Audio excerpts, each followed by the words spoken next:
ને મને જોઈને હું વિચાર કરતી હશે, માસે મારા માટે કોક હારું ધરતી હશે.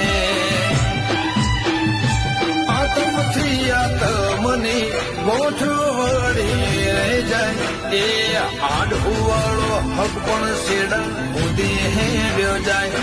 આતમથી આતમની ગોઠ વળી રહી જાય, એ આડુવાળો હક પણ શેડા ઉધી હેડ્યો જાય. હો ખબર ને મને જોઈને હું વિચાર કરતી હશે, માસે મારા માટે કોક હારું ધરતી હશે. આતમથી આતમની ગોઠ વળી રહી જાય, એ આડુવાળો હક પણ શેડા ઉધી હેડ્યો જાય.